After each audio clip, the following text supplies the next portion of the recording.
السلام علیکم۔ میں نے آپ کو کہانی سنائی تھی، اب میں آپ کو آگے کی کہانی سنانے جا رہی ہوں، اس کو سنیے اور سبسکرائب کیجیے، لائک کریے، شیئر کیجیے۔ آگے کی کہانی سنیے۔ غرض کی قوم جنات میں 36,000 برس کا دوسرا دور شریعت کی پابندی سے گزرا، اور اس کے بعد ان میں پھر جہالت اور سرکشی زور پکڑ گئی، جس سے کہ پھر وہ شرک، بدعت اور قتل و قتال میں مشغول ہو گئے۔ اس دفعہ حکم الہی ان کے فنا کر دینے کا صادر ہوا۔ تمام سرکش اور دشمنان شریعت فنا کر دیے گئے۔ اب تیسرا دور شروع ہوا، جس میں ایک نیک نہاد بزرگ ان کا والی بنا کر بھیجا گیا، اور پھر 36,000 برس تک یہ لوگ فرما برداری اور اطاعت شعار رہے۔ اس کے بعد پھر سرکشی اور قتل و قتال کا ان میں دورہ ہوا، اور حکم الہی سے پھر وہ سرکش جنات غارت کر دیے گئے۔ صرف نیک نفس اور نیک نہاد عالم میں باقی رہے۔ پھر ایک مدت میں جا کر ان میں ایک بڑی قوم پیدا ہوئی، جس میں ایک مبارک نفس رہبر اور ہادی بنا، جو تمام زیور عقل و حکمت سے آراستہ تھا، اور ساتھ ہی اس کے وہ تمام حلال و حرام کے احکام سناتا اور نیکی و بدی کے مقام دکھاتا تھا۔ عرصے دراز تک وہ اس کی اطاعت اور فرما برداری کرتے رہے۔ اور یہ چوتھا دور تھا جب اس نیک نفس ہادی نے اس جہان سے رحلت کی، تو جو بدترین جنات تھے وہ اگلی قوموں کی طرح سرکشی طغیانی میں مبتلا ہو گئے۔ اس مرتبہ اللہ تعالیٰ نے ان کی ہدایت کے لیے رسول بھیجے، وہ راہ راست پر آ سکیں، مگر ان کے پند و نصائح سے ذرا متاثر نہ ہوئے، بلکہ اسی طرح قتل و غارت گری اور شرک و معصیت میں مبتلا رہے۔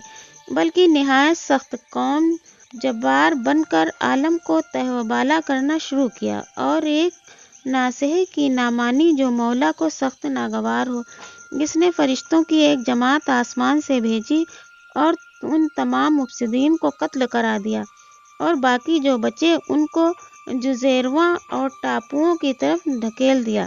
قتل و غارت کے نتیجے ہیں خراب، جسم پوشیدہ ہے مولا کا عذاب۔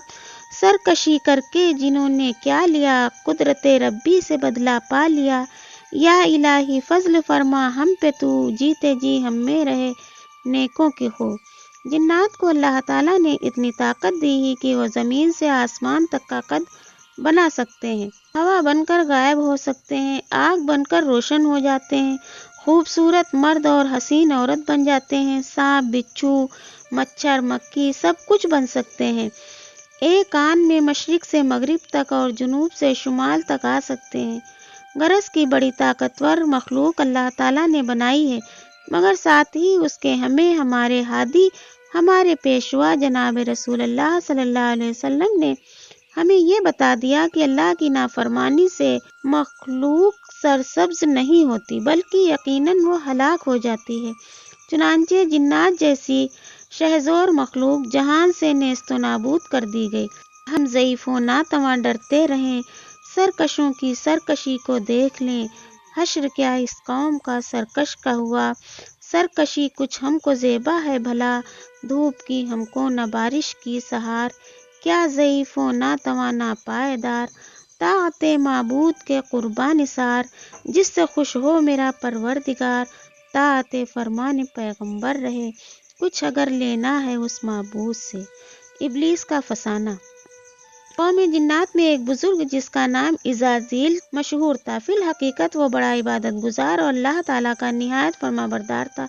چنانچہ وہ چاروں دوروں میں، جن کی مدت پورے 1,24,000 سال کی ہوتی ہے، نہایت نیک نفس و اطاعت شعار رہا، اور تمام قوم سے چھپ چھپ کر خلوص کے ساتھ عبادت الہی کیا کرتا تھا۔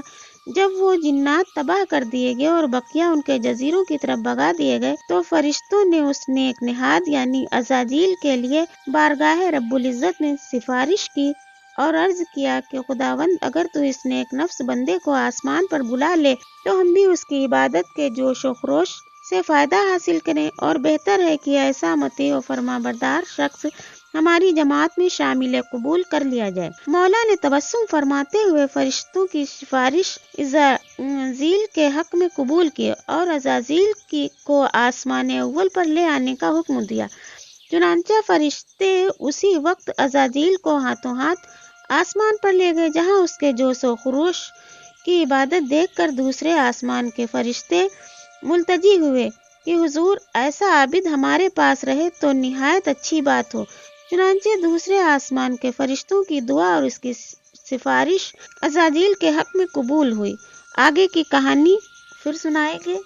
السلام علیکم۔